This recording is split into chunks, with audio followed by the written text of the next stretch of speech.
But cool. You want to get into Mashle? Yeah, definitely.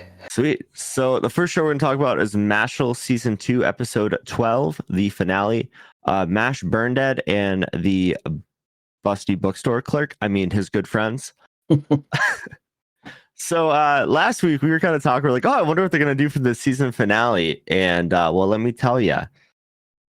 The thing you do when you defeat the most powerful wizard in the realm with nothing but your muscles is obviously just go to the beach with your friends and have a beach episode. Like, came out of nowhere. I was sitting there, I'm watching, like, are you fucking serious, Mashle? Yeah, it kind of seemed like they shoehorned the comedy with this episode a lot. I get it, like beach episodes are like they become a meme in themselves in anime, but it was just season finales you want to leave on a high. It just kind of seemed a little odd placement there. It was definitely a little weird. But the episode started off with Caldo and Dot finding the wizard who was using the barrier to protect that huge ass demon that Mashle ended up just Bowser tossing through some mountains. So they found him, they got him. They didn't really need to, but you know, good way for those guys to get involved in that final fight. Yeah, I agree. I was like, you gotta find that dude. Yeah, I mean that was were like, oh, we gotta find this guy. We're not going to defeat this thing without it. And then Mash is just spinning in circles, throwing a 8-headed demon through a mountain. So Literally Bowser and Mario 64. Exactly. That's exactly what he did. I was cracking up. But after they defeat this mage, Caldo shows up and actually, like, full on just might have killed him. I mean, he came in with the sand magic pretty heavy. And then just casually is like, oh, Calder, I heard you're siding with Mushroom Head. And I was really surprised by that because, like, after everything Mash has done, like, Order still doesn't like trust him. Like, that's ridiculous, man. He's definitely one of those types of people that the rules are the rules. He reminds me a lot of the Cyberpole agents in One Piece. Like they will just follow orders no matter what. Yeah, it makes you wonder if Order had some very traumatic childhood experiences and training to lock all that in their deep form, you know, like the Cypherpole guys do. Yeah, he might have. We don't know. Yeah, we'll find out. But after all that, news of Innocent Zero's attack in the school starts to spread, and the public obviously is very disturbed by this. And the way that, you know, the Magic Council and the school tries to get around this is they spread a fake story in the newspapers that the Divine Visionaries fended Innocent Zero off. And, I guess that's kind of believable. You know, it works. Yeah, that was a pretty solid cover up. Because if I'm a general, just like a citizen, I would buy that story. Yeah, I mean, the Divine Visionaries are the Divine Visionaries. Like, they're the next up-and-coming group of wizards, and you figure that all of them could take down, you know, a pretty strong bad guy, so...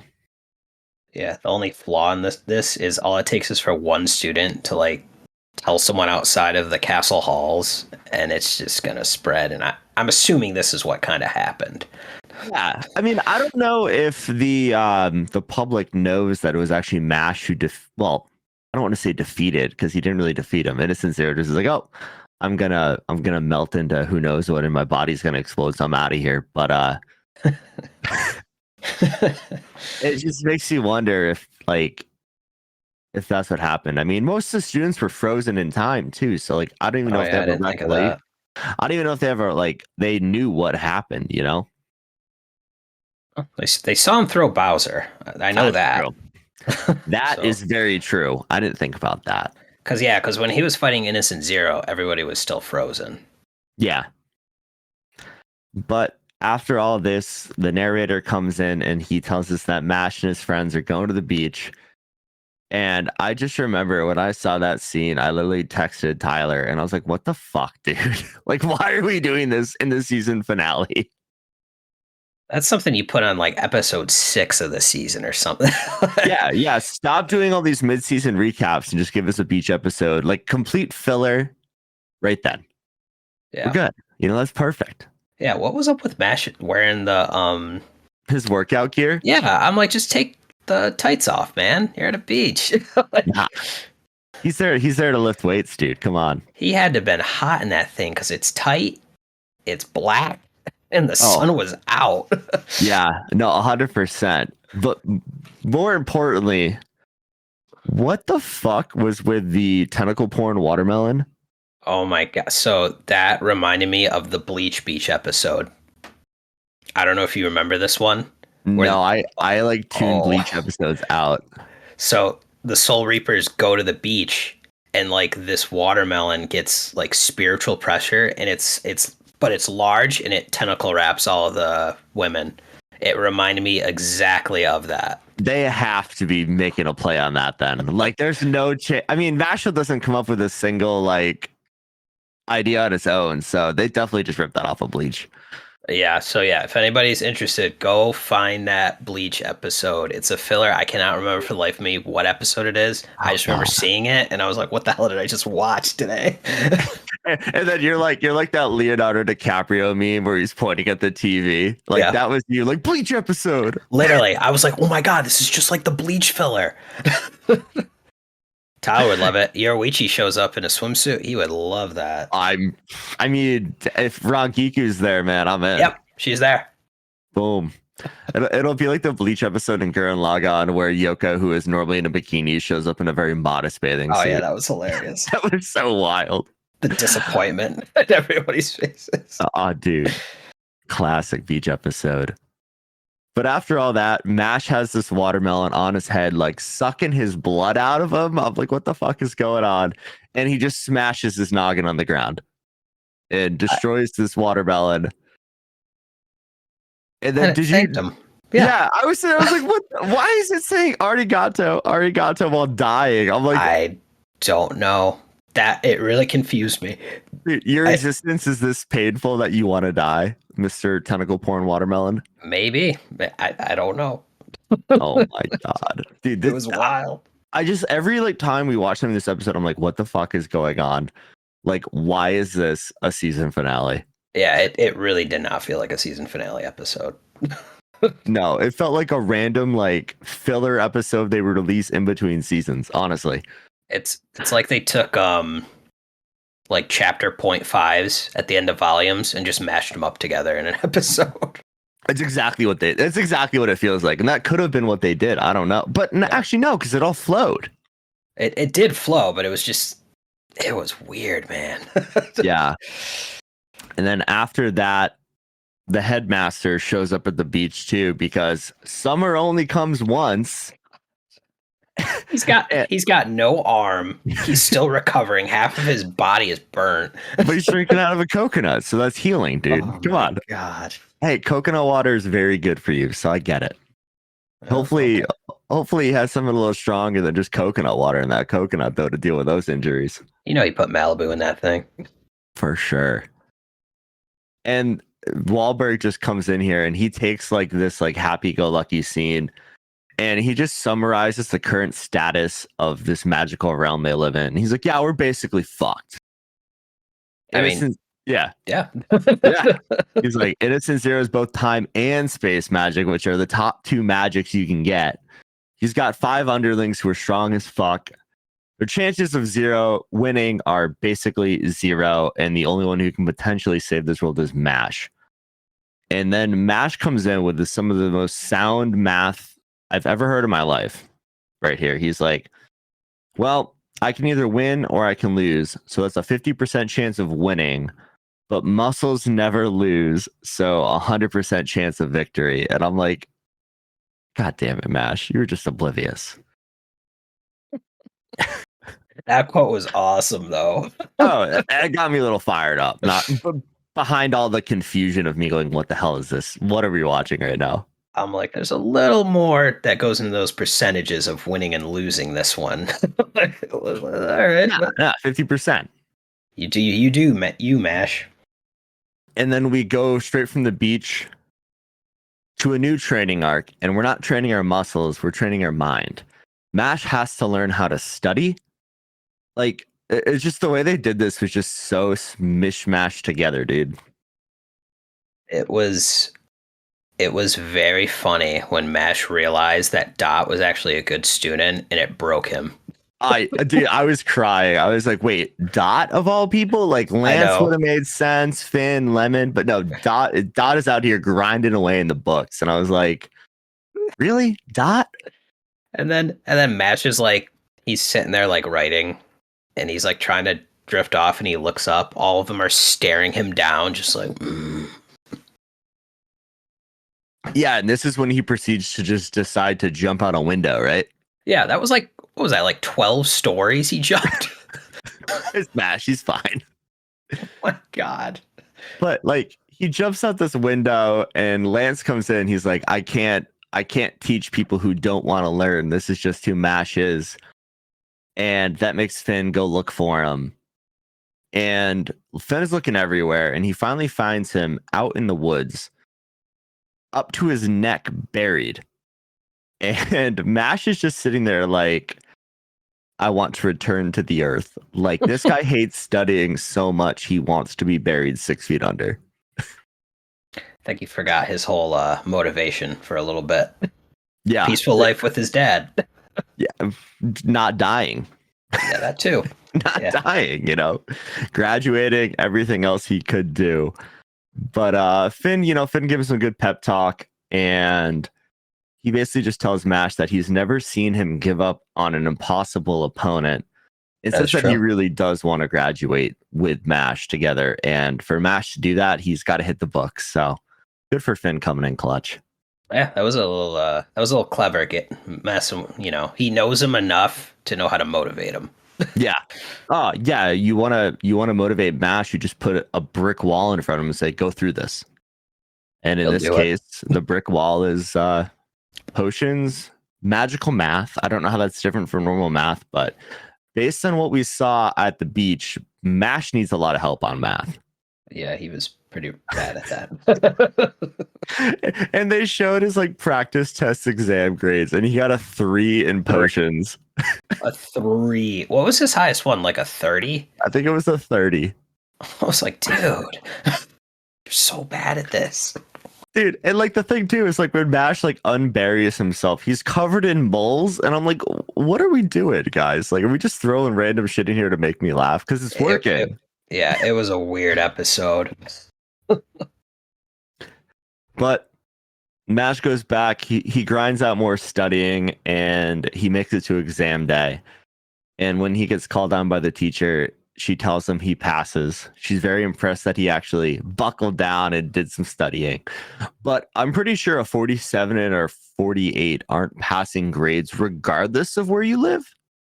Yeah, I'm not sure. All I know is, because I've watched so many slice of lives, is when you do testing, it's like 5 to 6 subjects, and I think they take the overall score. Oh, so they average them up. I think they average them. I Okay. think that's how it's done. Okay. I'm not 100%. Yeah, I think he did have like a 60 in there. So, that would bump those up into the 50s. But I was like, damn, dude, all that work and you're barely scraping by. Yeah, that was, oh, jeez. Yeah, he needs to hit the books a little bit more. But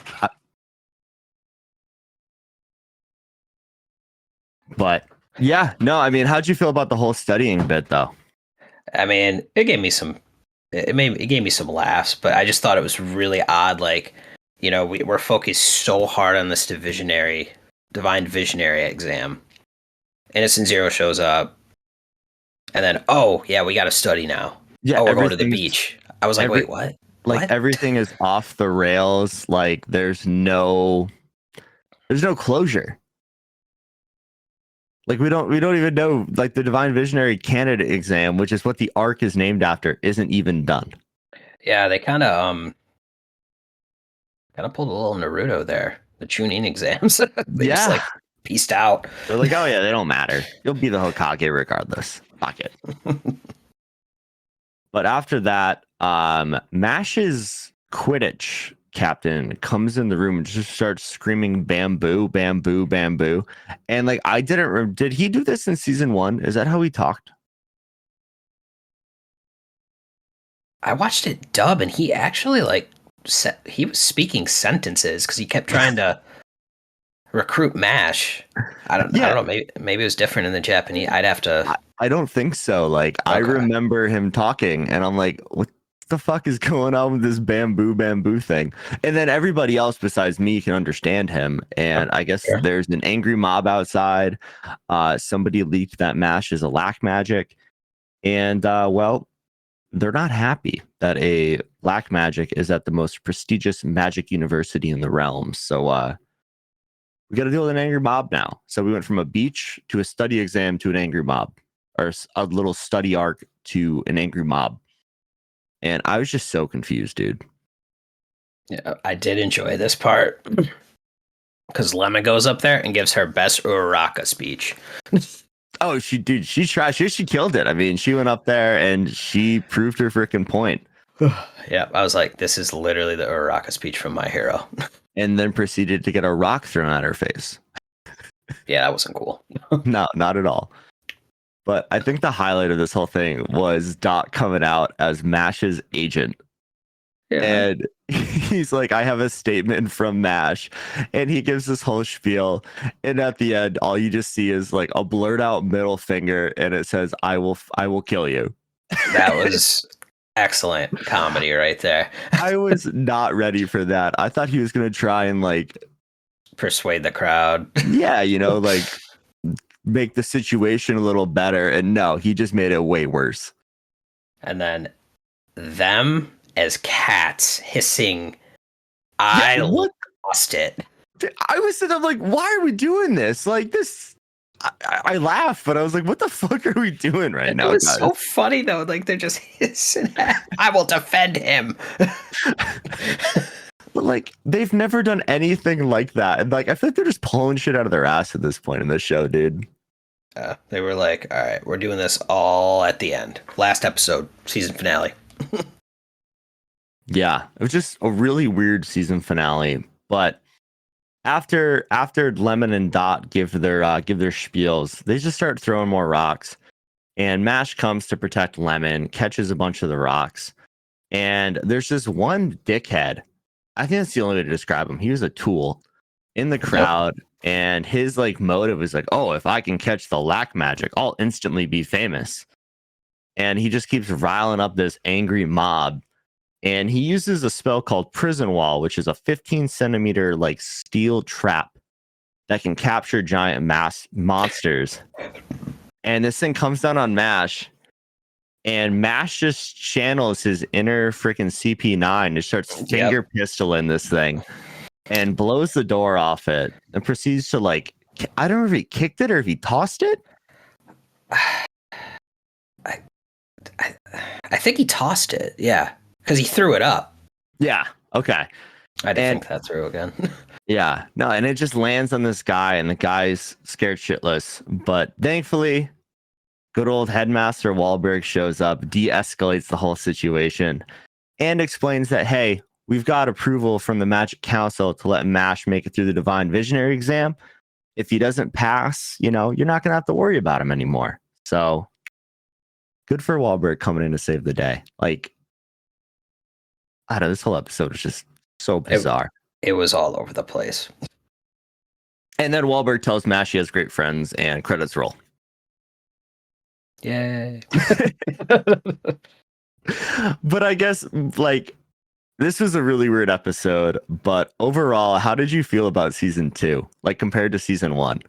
I actually liked season 2 because there was a lot of action going on in this one. Enemies got tougher. We actually got to see Innocent Zero. So because I wanted to see him. I didn't know if he was like an endgame villain or like, he turns out to be I guess one of the villains that pops in early and we're going to have to fight him later. Yeah, definitely the main antagonist. I mean, I can't imagine they're going to pull somebody stronger than this guy out of the woodwork later in the show, which also makes me think this can't be a very long manga, like overall. Like, I think it's still going, but I don't think it's going to be like more than, I don't know, like 50. Well, actually, we got 24. Probably, I don't think it's going to be more than 48 episodes. That's my guess. Like with the show. Oh, really? You think it's like a 50 episode type of show and we're I don't know how they can keep dragging this along. I mean, like, they didn't give us a single door joke. Yeah, that was disappointing. Like, where did those go? Yeah. We got honk instead. That was the season 2 gag, was just like Mash looking dumb with that noise going on in the background. Yeah, I'd have to see like where the manga is and then like how much it is, but there is definitely a trend of especially in Shonen Jump where mangas kind of like they don't go for the like, 10 plus year run anymore. It's more like of a 5 to 7 year type of deal. Yeah, and I mean, I guess I don't know when Mashle like first started in Shonen Jump either, so like I'd have to look into it. But I can't imagine this running more than 4 seasons. If they're doing 12 episode seasons, I'd be surprised. Yeah, actually, let me see. I got my Shonen Jump app right up. Let's see if I can figure it out. There's 163 chapters right now. Okay, and how many of those have we covered? I guess. Ooh, I don't know. Let me see if I can figure it out. I'm just staring at volume covers right now. Like, that's about right. Maybe we're on volume 9. I don't know. Yeah, I think we're. Yeah, so we're on volume 9. I think we're at chapter 74. Okay. Yeah. Yeah. So maybe 5. And Maybe if 5. anybody's caught up with the manga and I'm wrong, sorry. I was just looking it up live. we're spitballing here. We're trying to find hope that they bring back a door joke at least once. So let's see, 74, multiply that by 2. Yeah. That's about 2 more seasons right there with 163. So yeah, maybe it is a 5 season type of show. 5 or 6, but I don't know. I feel like we got 2 seasons really quick, and I feel like I don't know if they're gonna just keep banging them out or if they're gonna give it some time. I mean, they do have a lot of source material to work with, but yeah, they did that quick. They were like second core. I was like, oh, okay. No, it's second season. It wasn't a core. Oh, sorry, second season. Yeah, I mean, it felt like a core. I mean, they were so quick. It felt like a second core. They just weren't back to back. Yeah, it wouldn't surprise me if like Mashle takes a little break and maybe it comes back like late 2025. Or and does another 2. That would make sense. Or they I don't know what the next arc is. They sneak in a movie. I could easily see that happening. Yeah, that'd be kind of cool. But overall for me, I think I like season 1 more. I think the comedy was better season 1, and I think it was like getting introduced to all these characters was so fun. And like I feel like in season 2 we had a set cast. We didn't really meet many new people. And while the action was better, that was one of my big complaints from season 1 is that the fights were so fast. I just don't think it carried the same level of comedy, I guess. Yeah, I'd say season 1 flowed a lot better. Yeah. And to your point, yeah, a lot of people were left out of the Divine Visionary exam.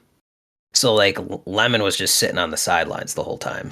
Yeah, and I mean, well, I guess the big baddie from last season lost all his coins, but yeah, he was like, chilling. He was there. He was there for the first episode for that party. Yeah. Well, the interesting thing with him, I mean, he's a triple liner, even though it's artificial, but he was frozen in time, so he can't be actually that strong. Yeah, that was odd to me. Just weird writing. Yeah, but I guess that's what happens when you take One Punch Man and Harry Potter and you make a baby. I'm like, Abyss, you can't move either. Okay, never mind. Yeah, literally, I was like, oh, okay. But I think I gave like the first season it's like a 7.2, I think. Yeah. Something like that. I'm probably gonna go like 6.4. I think it's not as good, but it was still better than mid. Yeah, I'd probably give it like a 7. Yeah. Solid 7. I'm just salty about the lack of doors being ripped off hinges. Yeah, I will miss that Creepy Nuts opener though. Yeah. Oh, bling bang bang boom born or whatever it is. Bling blong blong bling blong blong. Dude, that is like one of the few openings I don't think I ever skipped. Like it just was such a banger. Yeah. Hopefully Creepy Nuts returns to do Call a Night season 2, the opener. That was awesome. Yeah. And I guess I have a few notes from Tyler. He felt like that wasn't a finale at all. And it was a waste of a finale. And it went from a high 6, borderline 7 to a low 6 with that ending. Damn. You know what it felt like? It felt like an OVA now that I really sit here and think about it. Well, it felt like they took like 3 OVAs, condensed them to 6 minutes and smashed them together. Yeah, it was just really odd. That's all I gotta say. And it just sucks because it definitely took away from season 2 a little bit, I feel like. Yeah, especially with all the, all the other anime, all the great season enders we got. It's like then you watch that one, you're like, oh, what happened? Yeah, no, exactly that. Like I think Mashle was probably the last one I watched, and after watching like Braveheart and like so many other shows, I was like, I just saw epicness and I just saw this. What the hell, guys? Yeah, like Frieren ended incredibly. Undead Unluck left it open for season 2. Shangri-La Frontier actually had a pretty good season 1 ending. Yeah, we got cats now. Let's go. We got cats and rabbits. Yeah, we got 8 Siths.